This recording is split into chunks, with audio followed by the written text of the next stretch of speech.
Bueno, continuamos con Metrópolis en tiempo especial, en tiempo de coronavirus, en tiempo de COVID-19, pero siempre tratando de continuar con ustedes. Esta semana tenemos los comentarios de los disturbios en Estados Unidos. Del mismo modo, tendremos las novedades y los adelantos en la preparación de las elecciones de julio que tiene la Junta Central Electoral, y vamos a compartir con Francisco Lapuble Segura la incidencia del COVID-19, del nuevo coronavirus en el mundo maravilloso de los deportes.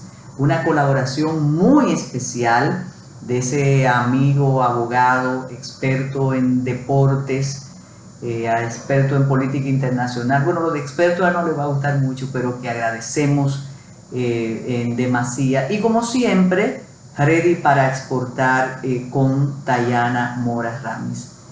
Las protestas en Estados Unidos después de la muerte del afroamericano George Floyd a manos de la policía,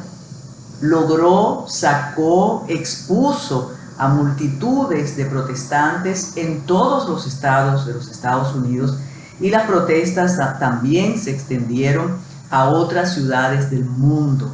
La verdad que desde 1968 no existía una manifestación de tal magnitud, con tanta indignación, rabia y propósito en los Estados Unidos. El abuso policial, el racismo, la intolerancia quedó al descubierto con esta rodilla en el cuello de George Floyd, y naturalmente su asfixia, naturalmente su deceso. Hubo un inconveniente que nunca queremos que exista en las protestas, y fue la mezcla con el vandalismo. Sin duda, los destrozos en las vitrinas, los robos, con un detalle de verdad lamentable que afectó en lo que a nosotros respecta, a los dominicanos y las dominicanas, afectó a tanto bodeguero trabajador, a tanto emprendedor dominicano que está radicado en Estados Unidos, en Nueva York específicamente, desde hace mucho tiempo, y ver las imágenes de esos compatriotas destrozados, viendo los destrozos, ellos también destrozados. Uno decía que todos sus ahorros y las deudas también estaban expuestas ahí en su pequeño negocio. Pero luego las advertencias de líderes de opinión en los Estados Unidos, el rechazo de algunas personas que también protestaban por el abuso policial y contra el racismo, logró que esos actos de vandalismo desaparecieran o se atenuaran en la protesta. Las honras fúnebres, la jornada de despedida de George Floyd ha sido estremecedora y conmovedora. Además, ha permitido que personalidades del mundo del deporte, del arte, de la política, académicos, personas, ciudadanos del mundo se manifiesten y se conmuevan y pidan un nunca más, que es muy difícil así de golpe y porrazo decir nunca más, pero ponen la luz roja para un problema que existe en los Estados Unidos desde siempre, y no importó que Barack Obama fuera presidente, no importó que su discurso de apertura y de tolerancia abriera otras puertas en los Estados Unidos. Hay un detalle muy importante, y es que estas manifestaciones masivas, al parecer, le han dado de lado al nuevo coronavirus, le han dado de lado a la posibilidad de la enfermedad que convirtió a los Estados Unidos en el centro de la pandemia y convirtió a Nueva York en una de las jornadas del descontrol y de la contaminación, en una ciudad de luto, de contaminación, de dolor y de muerte. Y ese es un riesgo que puede repetirse con estas manifestaciones masivas. Algunos expertos, epidemiólogos, infectólogos en los Estados Unidos han manifestado su preocupación por esa posibilidad. Hemos visto multitudes sin respetar las normas de distanciamiento social. Hemos visto multitudes con personas sin mascarillas y de verdad aterra porque la propagación del virus en cualquier lugar del planeta nos afecta doquiera que estemos. De modo que ese es un pendiente. De la misma manera, es un dato absolutamente importante para el análisis post la situación del presidente de los Estados Unidos, Donald Trump, un presidente que tiene un pendiente electoral en noviembre y que al parecer para los analistas, los críticos e incluso los parciales de Donald Trump no ha sido un manejo óptimo que ha tenido de la crisis, ni de la crisis sanitaria, ni de la crisis social, porque ha hecho un llamado a la violencia o no ha hecho un llamado a la paz, sino que ha contribuido con esta situación de irritación y de rabia, como decíamos antes en la población de los Estados Unidos de Norteamérica, que afecta a cualquier persona sensible en el resto del mundo. Y pasando a nuestro país, la jornada electoral, que debido a la situación sanitaria, debido a la fuerza mayor del coronavirus y del COVID-19, de mayo fueron pospuestas para el 5 de julio. Todas las diligencias, a pesar de las dificultades, a pesar de las restricciones por el estado de emergencia, por el toque de queda, por la situación absolutamente irregular que hemos vivido en el país, que aunque ya comenzamos la segunda fase, como comentaremos en el próximo segmento, pero hemos vivido momentos de verdad que han dificultado la rutina laboral, la rutina política incluso, signando esta campaña con características nunca antes vistas. Pero a pesar de todo eso, la Junta Central Electoral está cumpliendo con la agenda, está cumpliendo con la cronología previa a ese 5 de julio. No solo en el país, sino también para el voto en el exterior.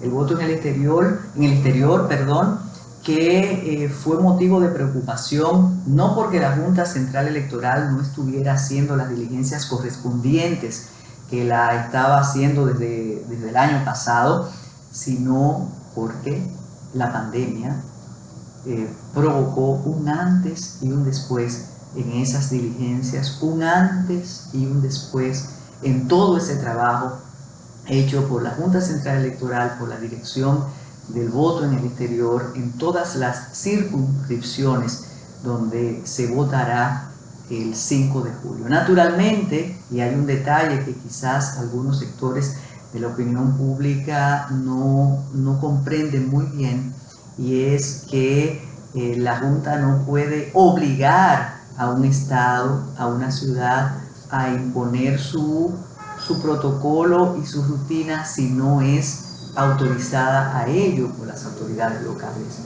Ya en Nueva York ha habido confirmación de lugares donde pueden funcionar los colegios electorales, del mismo modo en Puerto Rico, en otras ciudades de Estados Unidos y en algunas ciudades europeas.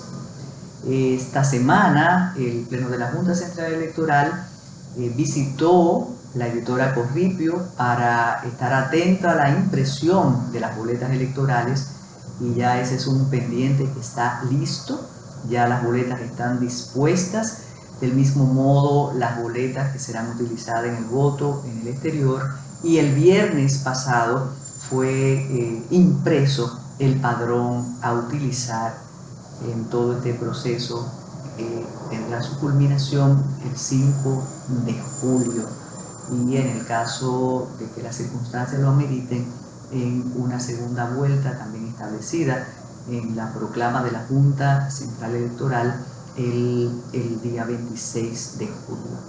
Es importante destacar, como destacamos la semana pasada, que la Junta Central Electoral, mediante una resolución, determinó el protocolo sanitario a seguirse durante toda la jornada, un protocolo que tiene la aceptación y se ha hecho con las sugerencias de la Organización Mundial de la Salud, de la Organización Panamericana de la Salud y de todos los órganos electorales preocupados y pendientes del decurso de los procesos electorales en la región y en el planeta, porque hay una sugerencia desde Corea para que el desarrollo de la jornada ocurra sin posibilidades de contagio, sin posibilidades de arriesgar la salud de los electores. Vamos a hacer una pausa y vamos a darle paso a Francisco Lapuble Segura con su comentario acerca de los efectos de COVID-19 en el estupendo, fabuloso, maravilloso mundo de los deportes.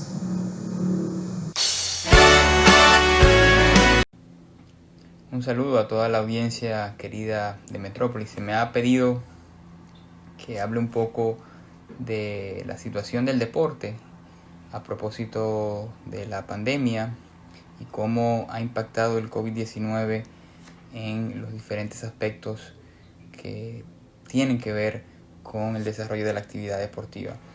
Y bueno, el deporte hay que enfocarlo esencialmente desde tres perspectivas que las voy a compartir con ustedes. La primera de ellas es el deporte como industria, el deporte como institución y como ese derecho que está regulado en las diferentes legislaciones internas de los países y que los gobiernos tienen a través del desarrollo de políticas públicas que implementar para poder desarrollar en gran escala este rubro. Y luego está también el deporte recreacional, el deporte donde usted practica de manera consuetudinaria, por salud, por ejercicio, por un asunto de entretenerse como tal, que escapa a ese marco de gobernanza y regulatorio que significa la industria deportiva y el deporte como institución. Y voy a empezar por el deporte como recreación. El deporte como recreación se ve impactado en la misma manera como usted está siendo llevado en este periodo de confinamiento que ya terminó, que viene la desescalada y lo obligó a usted a quedarse en casa, a poder, si se quería ejercitar, hacer ejercicios en la sala de su casa, en el balcón, en la azotea, y que ahora poco a poco lo va implementando guardando el debido cuidado ya en los parques, en la acera de su casa, en la playa cuando va, y es el interior. Afectados, bueno, el tema de los gimnasios que están cerrados, los clubes deportivos también, y eso también genera una situación delicada porque uno se ve privado del día a día que ya es parte de la rutina de uno para poder liberar y todas esas cargas, ese estrés y todo ese plus que el deporte le da a la vida del individuo como tal dentro de una agenda bastante delicada. Luego, y entonces en este caso, y perdone que vuelva otra vez, en este caso guardando los protocolos de cuidado y de distanciamiento, que son los mismos protocolos especiales para el caso de ir y salir a la calle y a ir a participar en sus actividades económicas, en su trabajo y transportarse de un lado para otro con el debido cuidado y asumiendo el riesgo. Por otro lado está el deporte institucional, que es el deporte, como dije, que está obligado a hacer cumplir las leyes y las políticas deportivas, en este caso el Ministerio de Deportes.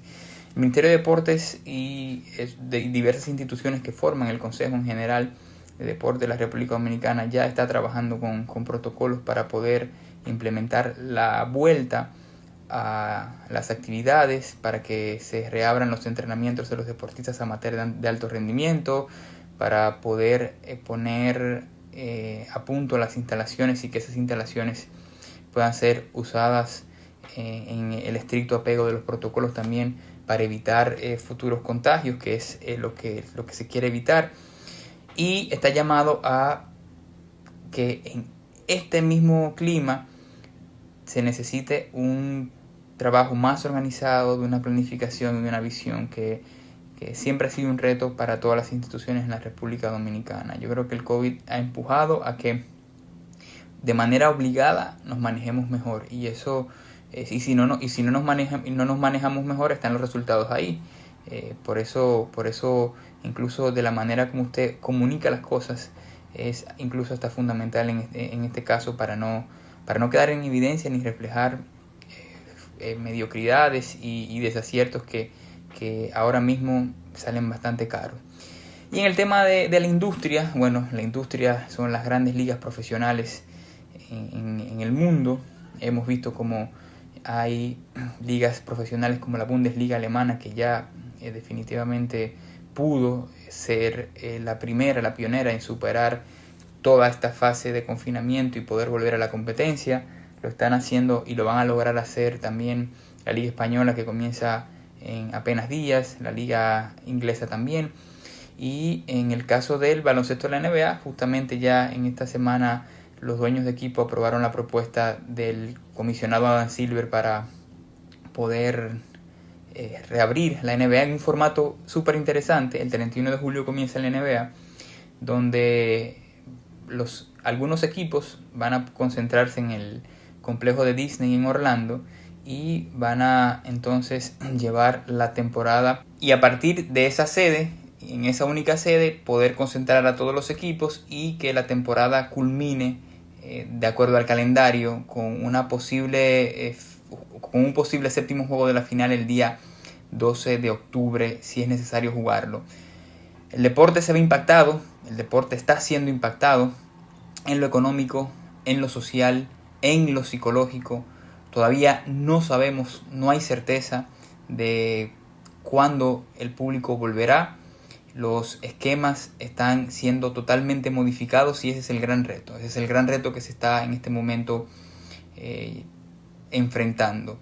Trabajar para que el deporte pueda sobrevivir, para que se pueda continuar con las actividades, con las limitaciones que esto implica. Y yo creo que hasta ahora, viendo el ejemplo de Alemania, viendo el ejemplo de la NBA, las cosas pueden ser posibles dentro del marco tan revolucionario y tan impactante que representa esta pandemia.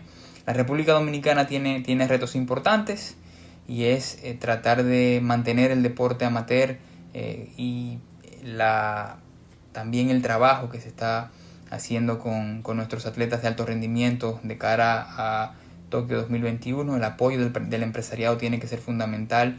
El gobierno también tiene que enfocar todos sus mejores esfuerzos para que las cosas sigan manteniéndose, y de parte de las ligas profesionales poder organizarse, poder seguir cumpliendo esas tareas una a una, para que haya béisbol en noviembre, en este otoño-invierno, y también para que la liga de voleibol pueda jugarse en octubre. Todo eso de la mano, como dije, de un trabajo previo bastante concentrado, bastante organizado, y con la perspectiva de que se pueda dar, y con el apoyo de empresas, con el apoyo de toda la gente que ha ido haciendo vida de la mano a este mundo y esta industria deportiva que tanto la necesitamos, tanto nos entretiene y de la que depende mucha gente también. Muchísimas gracias y buenas noches.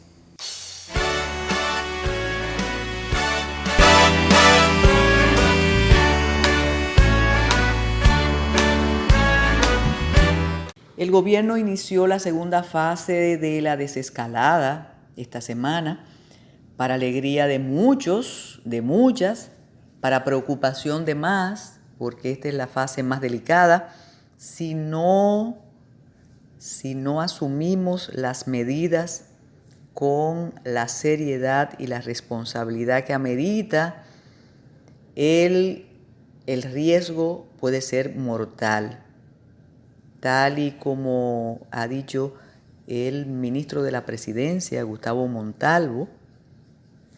Es una fase donde la responsabilidad ciudadana tiene que exponerse más que cuando estábamos en completa cuarentena. En esta segunda etapa se ha autorizado a las iglesias para abrir sus puertas, pero únicamente los domingos y con un porcentaje reducido, siempre con el mínimo de 2 metros de distancia entre cada persona.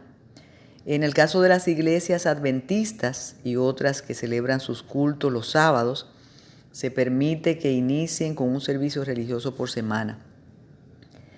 Luego de 3 meses, dicen las autoridades, de haberse presentado el primer caso en el país, este país tiene el privilegio, que es la segunda nación de América Latina que más ha bajado el ritmo de crecimiento del número de contagiados. El virus no ha desaparecido.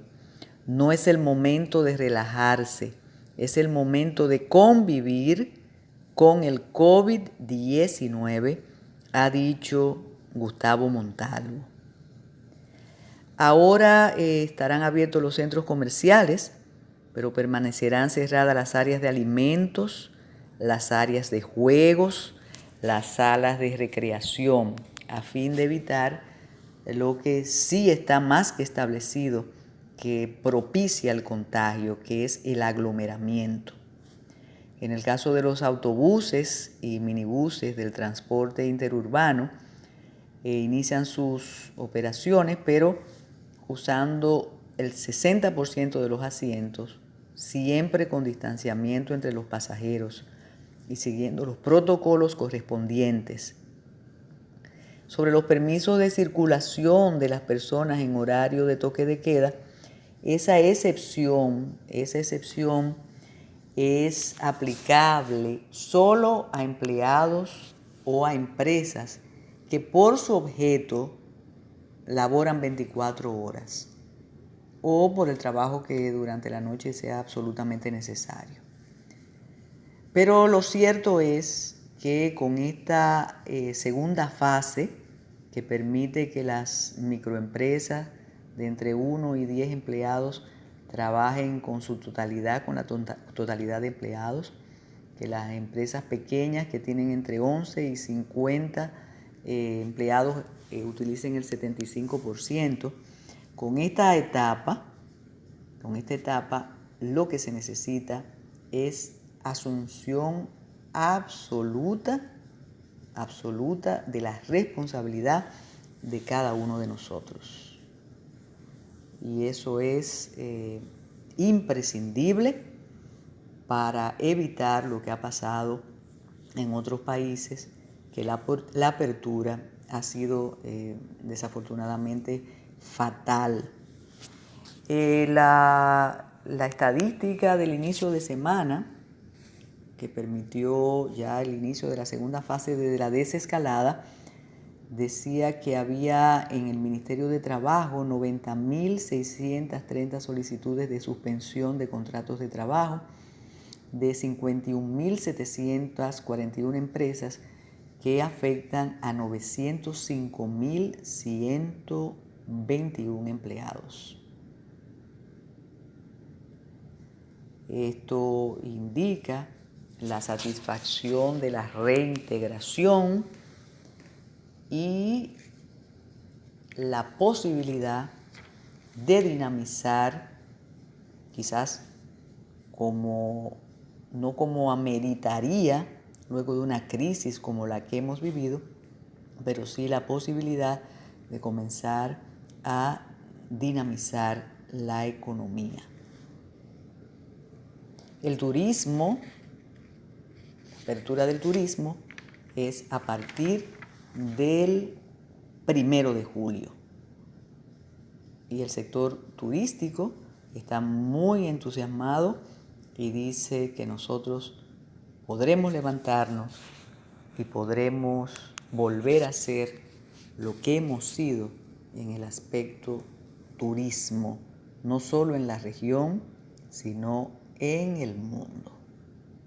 De modo que adelante con esta segunda fase, siempre cuidándonos, siempre respetando el distanciamiento social, siempre usando mascarilla y siempre lavándonos las manos o, en su defecto, usando el producto desinfectante recomendado por las personas especializadas y que saben que ese producto permite la higienización. Ya estamos en segunda fase.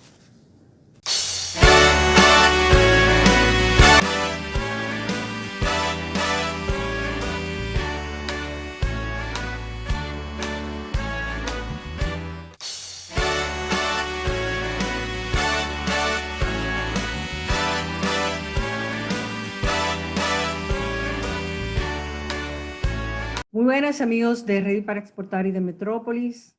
Hoy tenemos una entrevista súper interesante. Vamos a hablar sobre el mercado europeo, sobre esos retos que tenemos para el mercado, sobre todo el mercado post-COVID. Y gracias a la Cámara Dominico-Alemana, la participación de Sebastián Ignacio Chorren, muy buenas. Vamos a empezar. Cuéntanos un poco sobre ti, sobre lo que haces. Bueno, buen día para ustedes. Acá es hora de tarde, pero en República Dominicana es de mañana. Nuestra empresa se llama KDA Legal, es un estudio jurídico conformado por profesionales de Latinoamérica y Alemania, básicamente. Y estamos localizados en la ciudad de Colonia, esto es provincia de Nordrhein-Westfalen, que es una de las zonas industriales más importantes de Alemania, por también cuestiones de cercanía en cuanto a Holanda y Bélgica, esta provincia linda con Holanda y Bélgica. El río Rin atraviesa toda esta zona y por consiguiente el flujo de mercadería que ingresa tanto por Rotterdam como por Hamburgo y por el puerto que no tiene salida al mar, que se llama Duisburg, es muy importante. A raíz de que, por una cuestión de hace muchos años, me dedico al derecho internacional, representando inicialmente cuando trabajaba en Argentina empresas de exportación, siempre más relacionadas a los agronegocios, es decir, empresas de producción de jugo concentrado, frutas y demás. Luego fuimos extendiendo el campo de trabajo y tomamos la decisión estratégica de localizar el estudio jurídico acá, precisamente por la importancia que tenía para muchísimas empresas de Latinoamérica contar con recursos de asesoramiento legal en negocios internacionales en destino. Y en algunas empresas que no solamente exportan a Europa, sino a otras latitudes, tanto de Asia o incluso de esta zona de Europa, pero más al norte, más al este o más al sur, en gran medida siempre se necesita recursos y obviamente asesoramiento en lugar destino. ¿Por qué razón? Por varias razones, principalmente por una cuestión de costos también para las empresas y de control. Es decir, muchas empresas se vinculan en lo que tiene que ver con agregado de valor, no ya comercio exterior como se conocía antiguamente, y eso generó un gran cambio, que es lo que nosotros veníamos manifestando hacía mucho tiempo en cuanto a los nuevos paradigmas que había, más allá del consumo para el consumidor final de productos, también para la forma de vinculación de negocios.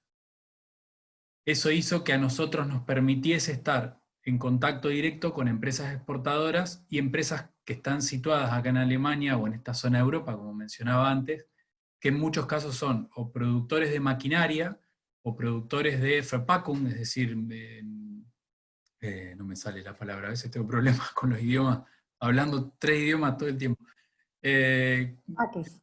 Empresas que producen packaging para, por ejemplo, fruta, que luego viene, una vez que se produce nuevamente para Europa, envasada, y empresas que se dedican al negocio de retail o importación. Para lo cual, siempre menciono, hay una empresa muy grande acá en Düsseldorf, con la cual nosotros tenemos una vinculación muy grande, que es Fruchthandel, que son los coorganizadores de la Feria Fruit Logística, por ejemplo.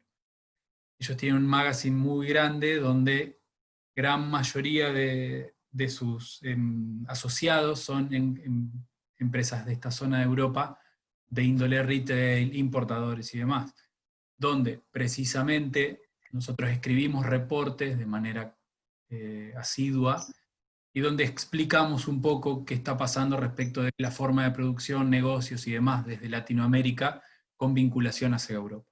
Como todos sabemos, luego de esta situación del COVID, ha habido una aceleración en cuanto a paradigmas que ya venían modificándose, y todo lo que tenía que ver con huella ambiental, exigencia de nuevo estándar de calidad, que si bien no están escritos, que siempre explico eso como abogado, la norma va más lerda que el hecho, digamos, o lo que se modifica de facto. Entonces, de esa manera, advertimos un montón de información que es muy fundamental para empresas productoras, precisamente entender hacia dónde va el consumo y hacia dónde van a ir las nuevas modificaciones y cuestiones que tienen que ver con aspectos de nuevas exigencias que va a traer aparejado esto.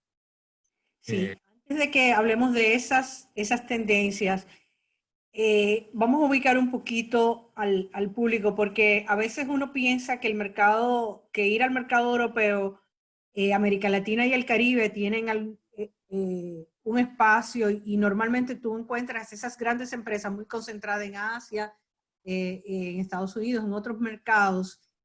Cuéntanos cómo tú ves ese posicionamiento y qué necesitaría hacer América Latina y sobre todo el Caribe, donde somos empresas mucho más pequeñas, para llegar y competir en esos mercados. En realidad, se están advirtiendo un montón de cambios en cuanto a, no solamente desde la cuestión comercial, sino también, como explicaba, vinculación de nuevas formas de negocios. Hay distintos aspectos que a nuestro criterio van a ir modificándose, como por ejemplo la forma de vincularse, que es una manera estandarizada, más bien arcaica, que viene de los años 50, por ejemplo, lo que tiene que ver con ir a una feria internacional, vincularse en persona. Todo esto lo que hace es precisamente acelerar esa etapa de cambio, y se van a venir obviamente modificaciones en cuanto a la imposibilidad de estar enfrente de manera personal, para lo cual la forma de vinculación va a ser a través de recursos humanos que están situados en destino, es decir, si yo quiero que mi producto llegue a un determinado lugar y que desde ahí, desde ese lugar, continúe hacia otros países, como si fuese una especie de hub logístico. El control de la mercadería, cuando yo envío, por ejemplo, fruta, a sabienda necesitan obviamente las empresas tener cada vez más profesionalidad en cuanto a no solo la forma de producción, porque obviamente van a cambiar los estándares de calidad, van a exigir, estimo yo, por una cuestión de que se viene advirtiendo, así como le van a exigir a los productores europeos ir mermando en la utilización de distintos agroquímicos y demás, estimo que los productores europeos van a poner el grito en el cielo si no exigiesen la misma regulación para otro tipo de territorio, en este caso Latinoamérica. Por lo tanto, va a ir trayendo de manera aparejada que las empresas van a necesitar ir flexibilizándose y contando con mayor información.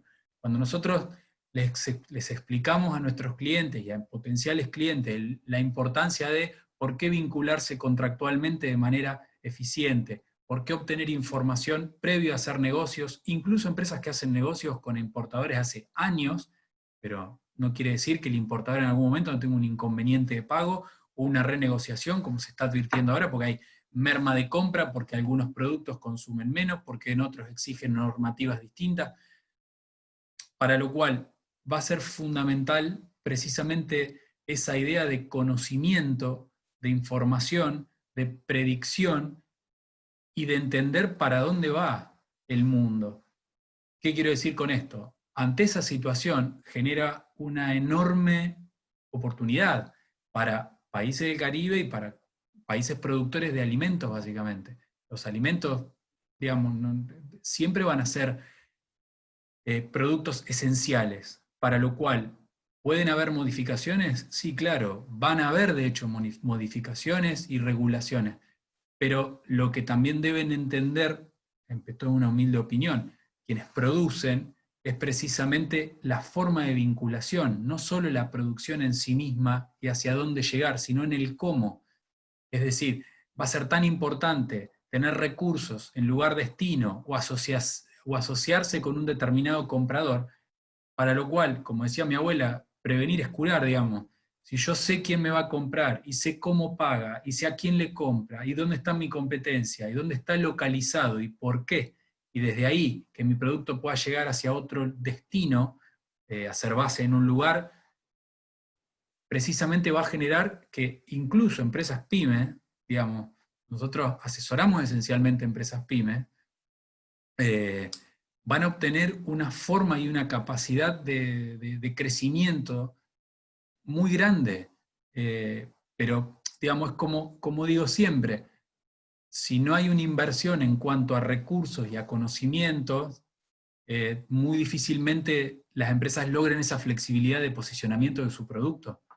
Si uno advierte que grandes empresas hoy están dejando de invertir en el hoy, por esta situación particular del COVID, en nuevos desarrollos de productos, están migrando hacia todo lo que tiene que ver con información, predictividad, big data, análisis de forma de vinculación y demás, y es un parámetro a tener en cuenta respecto de si uno se prepara como empresa, como digo, no solo en la producción, que nos va a exigir mejores herramientas y de mayor predictividad, sino también en la manera de vincularnos, y seguramente una empresa, por poner un ejemplo burdo, en vez de destinar X cantidad de miles de dólares para ir a las 4 ferias internacionales a estar de manera presencial, tal vez ese mismo recurso lo destina en mejores condiciones contractuales, mejores vinculaciones con compradores potenciales, desarrollo de nuevos lugares,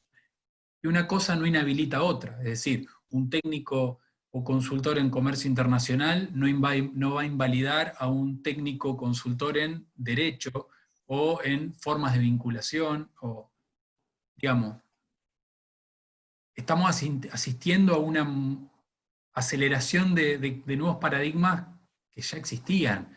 Lo que va a generar esto es precisamente, como digo, a mi humilde entender, una forma de vincularse muy dinámica y no tan con un estilo como veníamos acostumbrados, más arcaico, digamos, de que todo sea presencial, que todo implique ir hacia el lugar y demás. Ese es un punto muy interesante que tú hablas de no apostar a los nuevos productos, sino a una nueva forma de hacer negocio, entendiendo los cambios en esa tendencia. ¿Tú ves algún cambio en el tema de la cadena la cadena de valor y la cadena para suplir, ¿no? Es una de las cosas que se ha visto, ¿no? Depender de Asia 100% es un riesgo. ¿Y tú crees que las empresas europeas buscarán más vinculación, digamos, con Centroamérica y el Caribe para estar más cerca de Norteamérica y del mismo mercado de América Latina y el Caribe?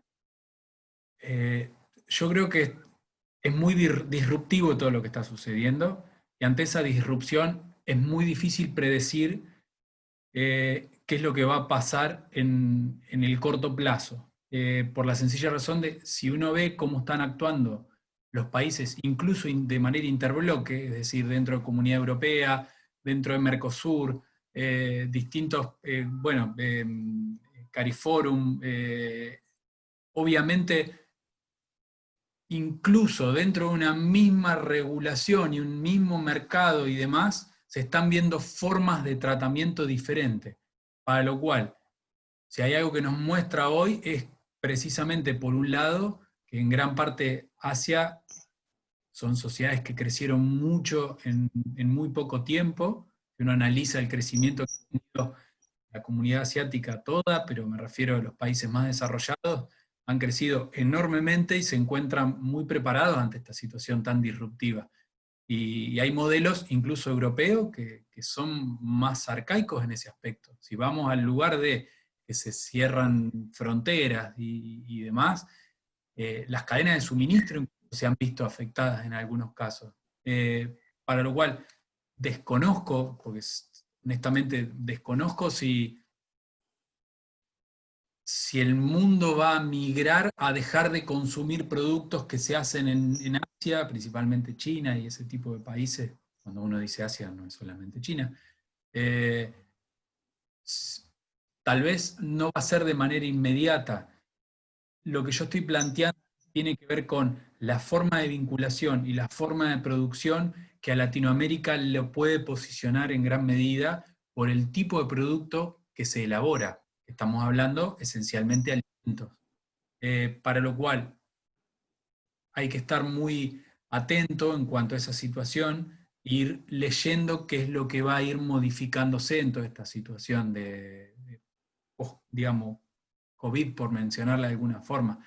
Pero me parece muy aventurado en cuanto a analizar concretamente, decir, el mundo va a ir a un lugar o se va a volcar hacia otro lugar. Yo creo que, digamos, lo que puede llegar a suceder ante una situación tan disruptiva es que puede ser que algún sector quiera ir hacia un lugar y otro sector quiera ir hacia otro, o se profundicen cuestiones como la comunidad anglosajona, Estados Unidos, Canadá, Australia o Nuevo Mundo, se cierre con Reino Unido, digamos.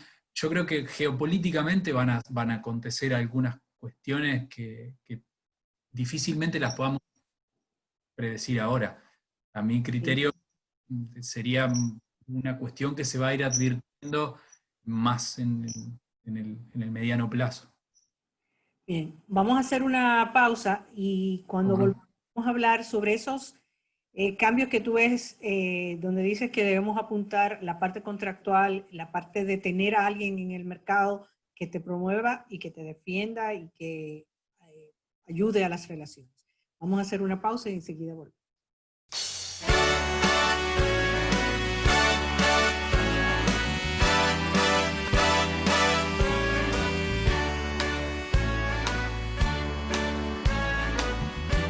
Ahora estamos de vuelta con Ready para Exportar y estamos hablando con un experto de América Latina, pero alemán, porque tu expertise, ¿no?, es en el mercado alemán y europeo, sobre todo en el área de alimentos. Y tú decías que uno de los cambios que vemos, la idea de no es tanto tener nuevos productos, sino diseñar nuevos modelos para los mercados. ¿Cuáles son esas tendencias que ves, que esas cosas a las que los exportadores dominicanos del Caribe deberían ponerle atención en su relación con los mercados en los nuevos contratos? Porque ahora de repente nos damos cuenta que la force majeure y todas esas cláusulas que los contratos tienen son muy importantes. Y cómo se altera, cuán importante es que pensemos en esas cosas que a veces lo vemos como un trámite y es una parte esencial de la relación. ¿Cómo tú ves que las relaciones en los mercados? ¿Qué tú recomendarías? ¿Nos unimos y los grupos de productores, digamos, tienen una presencia unida en los mercados? ¿Qué tú recomiendas? Básicamente, mi opinión tiene que ver con trabajar de manera orgánica. ¿Por qué? En gran medida, para las empresas pequeñas y medianas, el hecho de, por ejemplo, mandar una X determinada cantidad de mercadería a un comprador X y no recibir el pago por la mercadería enviada, o bien que reciba un descuento mayor a lo estipulado, o problemas como frenarle un determinado embarque en un puerto destino y demás, puede traer aparejado un problema muy grande en el cash flow de una empresa. Incluso empresas medianas más grandes pueden tener ese tipo de problemas si no trabajan de una forma más predictiva. Para lo cual, siempre tratamos de, en ese punto, ser un poco como insistentes con nuestros clientes en lo que tiene que ver con desarrollar unidades contractuales que resguarden precisamente al productor. La génesis de por qué estamos acá es precisamente porque gran parte de la mayoría de los estudios jurídicos que representan empresas en esta zona de Europa suelen representar al import o al comprador, y no tanto al export y al vendedor. Nosotros, por una cuestión de idiosincrasia, de venir de países productores de alimentos, entendimos que era fundamental que las empresas tengan una forma de vinculación, negociación, claro, desde el arbitraje mismo. Yo formo parte de un tribunal de arbitraje, en el cual la importancia de cómo vincularse, a eso iba, a través de los contratos y de un buen contrato, le da mucha previsibilidad a una empresa. Sobre todo hasta incluso obtener reportes de información previo a hacer una venta. Muchas veces las ventas de, por ejemplo, fruta conllevan una velocidad, porque intrínsecamente es un producto perecedero, que hace que se necesite tener mucha, precisamente, velocidad para actuar. Ahora bien, si se envía una determinada cantidad y lamentablemente hay un inconveniente, muchas veces la empresa está supeditada a un problema de tener que resolverlo. Entonces, generan distintas cuestiones en lo que tiene que ver con, previamente, saber a quién le voy a vender, aún cuando uno dice, estoy haciendo negocios con una determinada empresa desde hace mucha cantidad de años.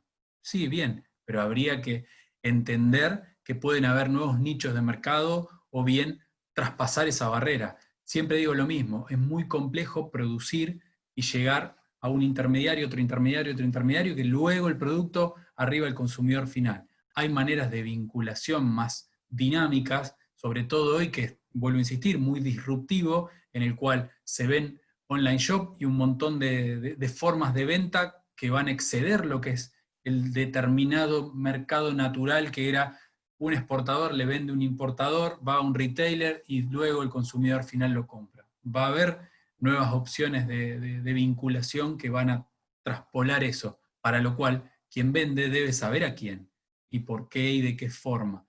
Entonces, el hecho de tener una forma contractual resguardada, sin pensar que eso es dilatorio, sino que es muy certero, digamos. ¿Por qué? Porque le da información y previsibilidad a quien vende, también a quien compra, ¿no?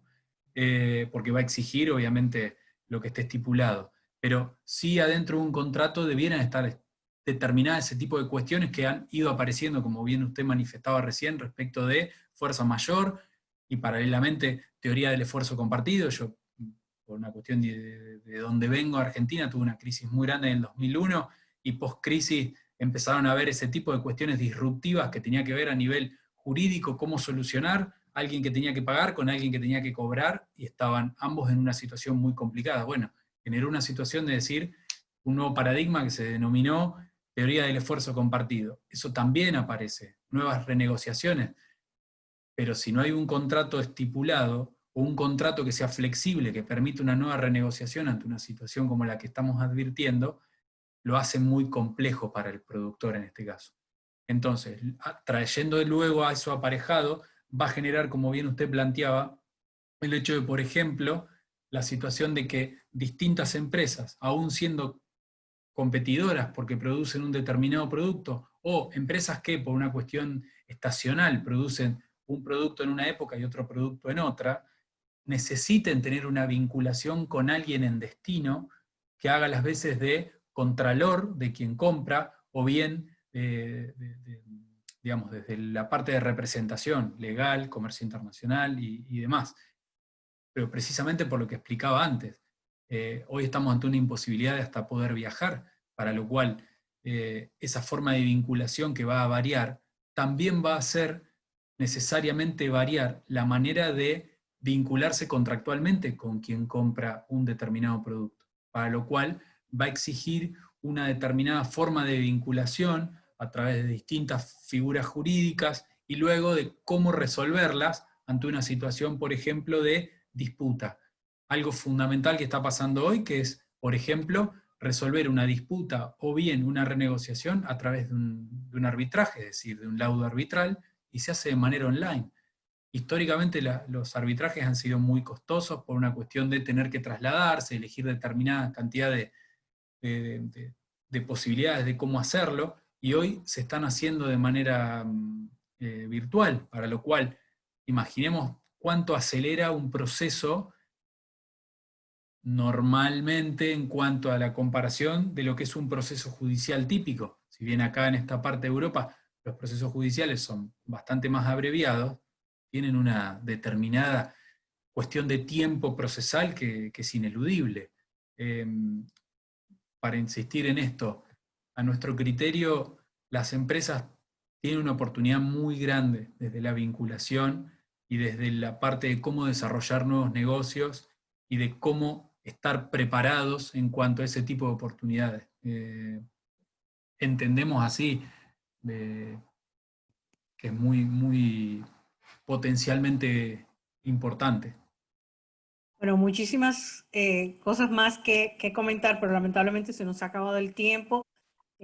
Muchísimas gracias, Sebastián Chorén, por aceptar nuestra invitación. Esperamos tenerte en otro programa para poder ahondar un poco, sobre todo este tema de la gente de, bueno, estoy haciendo negocio en Alemania, estoy haciendo negocio con la Unión Europea y con las diferencias, pero eso lo tendremos que tratar en otro programa.